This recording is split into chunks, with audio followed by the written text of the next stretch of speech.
എല്ലാ ദിവസവും അതിരാവിലെ ദൈവത്തിൻ്റെ തിരുവചനം ഭാഗ്യവചനധാരയായി നിങ്ങളിലേക്ക് ഒഴുകിയിറങ്ങുന്നു. ഭാഗ്യവചനധാര എന്ന ഈ ചാനൽ സബ്സ്ക്രൈബ് ചെയ്യാത്തവർ ഇന്ന് തന്നെ സബ്സ്ക്രൈബ് ചെയ്യുക. ഞങ്ങൾ അപ്ലോഡ് ചെയ്യുന്ന തിരുവചന സന്ദേശങ്ങൾ യഥാസമയം നിങ്ങൾക്ക് ലഭിക്കുന്നതിനായി ബെല്ലൈക്കൺ അമർത്തുക. ദൈവം നിങ്ങളെ അനുഗ്രഹിക്കട്ടെ. ത്രിയേക ദൈവത്തിന്റെ വലിയ തിരുനാമത്തിന് മഹത്വം ഉണ്ടായിരിക്കട്ടെ. ഭാഗ്യവചനധാരയിലെ എല്ലാ സഹോദരങ്ങൾക്കും ദൈവനാമത്തിൽ സ്നേഹവന്ദനം. പല ഭാഗ്യവാന്മാരെ കുറിച്ച് നാം കേട്ടിട്ടുണ്ട്. പരീക്ഷയ്ക്ക് ഫുൾ A+ കിട്ടി പാസ്സാകുന്നവർ ഭാഗ്യവാന്മാർ.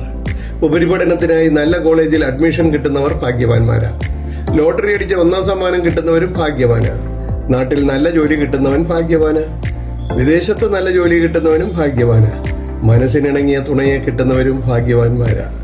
ഒരു അപകടമുണ്ടായി 1-2 പേര് രക്ഷപ്പെട്ട് ബാക്കി എല്ലാവരും മരിച്ചു പോയാൽ രക്ഷപ്പെട്ടവരെ കുറിച്ച് പലരും പറയുന്നത് അവർ ഭാഗ്യവാന്മാരാണ്. ഇങ്ങനെയൊക്കെയാണ് ഈ ലോക ജീവിതത്തിൽ മനുഷ്യർ ഭാഗ്യാവസ്ഥയെ വിലയിരുത്തുന്നത്. അങ്ങനെ പല വിധത്തിലുള്ള ഭാഗ്യവാന്മാരെ പറ്റി നാം കേട്ടിട്ടുണ്ട്. എന്നാൽ വിശുദ്ധ വേദപുസ്തകത്തിൽ ശുദ്ധമുള്ള മത്തായിയുടെ സുവിശേഷം 5-ാം അധ്യായം 3 മുതൽ 11 വരെയുള്ള വാക്യങ്ങളിൽ 9 ഭാഗ്യവാന്മാരെ കുറിച്ച് യേശുതമ്പുരാൻ തന്റെ ശിഷ്യന്മാരെ പഠിപ്പിക്കുകയാണ്. അതിൽ ഒന്നാമത്, ആത്മാവിൽ ദരിദ്രരായവർ ഭാഗ്യവാന്മാർ, സ്വർഗരാജ്യം അവർക്കുള്ളത്.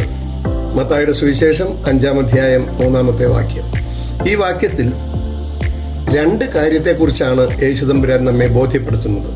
ഒന്ന്, ആത്മാവിൽ ദരിദ്രരായവർ. ദാരിദ്ര്യം അനുഭവിക്കുന്ന അവസ്ഥയെക്കുറിച്ച് നമുക്കറിയാം. അത് ഇല്ലായ്മയുടെ അവസ്ഥയാണ്.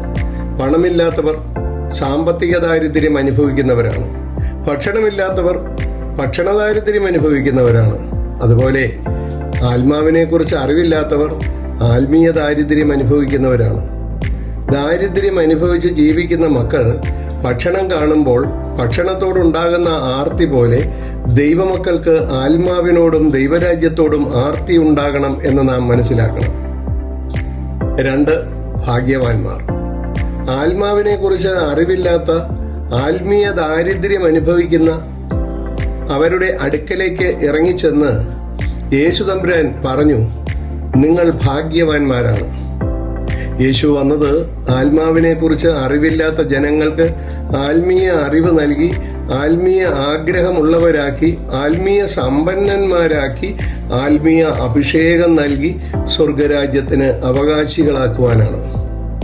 പ്രിയമുള്ളവരെ, ആത്മീയ സമ്പന്നരായ ദൈവമക്കൾ എപ്പോഴും എളിമയുള്ളവരും വിനയമുള്ളവരും ക്ഷമയുള്ളവരും ദയ, നന്മ, സ്നേഹം, സന്തോഷം, സമാധാനം, വിശ്വസ്തത, സൗമ്യത, ഇന്ദ്രിയജയം മുതലായ ആത്മാവിൻ്റെ ഫലങ്ങളാൽ നിറഞ്ഞവരായിരിക്കും. അതുപോലെ പാപപ്രവൃത്തികൾ ചെയ്യാൻ ഭയമുള്ളവരായിരിക്കും. പരിശുദ്ധാത്മാവാകുന്ന കാര്യസ്ഥനെ ദൈവമക്കൾക്ക് നൽകുന്നതിനായിട്ടാണ് യേശു പിതാവിൻ്റെ അടുക്കലേക്ക് പോകുന്നത് എന്ന് മുൻകൂട്ടി യേശു പറയുന്നു. യോഹന്നാന്റെ സുവിശേഷം 16-ാം അധ്യായത്തിൻ്റെ 7-ാമത്തെ വാക്യം. ഞാൻ നിങ്ങളോട് സത്യം പറയുന്നു, ഞാൻ പോകുന്നത് നിങ്ങൾക്ക് പ്രയോജനം.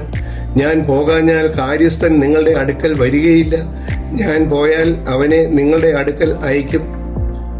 അവൻ വന്ന് പാപത്തെക്കുറിച്ചും നീതിയെക്കുറിച്ചും ന്യായവിധിയെക്കുറിച്ചും ലോകത്തിന് ബോധം വരുത്തും. യേശു തൻ്റെ സ്വർഗാരോഹണത്തിന് മുൻപായി അവരോട് പറഞ്ഞു. അപ്പോസ്തലപ്രവൃത്തികൾ 1-ാം അധ്യായത്തിൻ്റെ 4-5 വാക്യങ്ങൾ. അങ്ങനെ യേശു ശിഷ്യന്മാരുമായി കൂടിയിരിക്കുമ്പോൾ അവരോട്, നിങ്ങൾ യെരുശലേമിൽ നിന്ന് വാങ്ങിപ്പോകാതെ എന്നോട് കേട്ട പിതാവിൻ്റെ വാഗ്ദത്തത്തിനായി കാത്തിരിക്കണം. യോഹന്നാൻ വെള്ളം കൊണ്ട് സ്നാനം കഴിപ്പിച്ചു. നിങ്ങൾക്കോ ഇനി ഏറെ നാൾ കഴിയുന്നതിന് മുമ്പ് പരിശുദ്ധാത്മാവ് കൊണ്ട് സ്നാനം ലഭിക്കും എന്ന് കൽപ്പിച്ചു.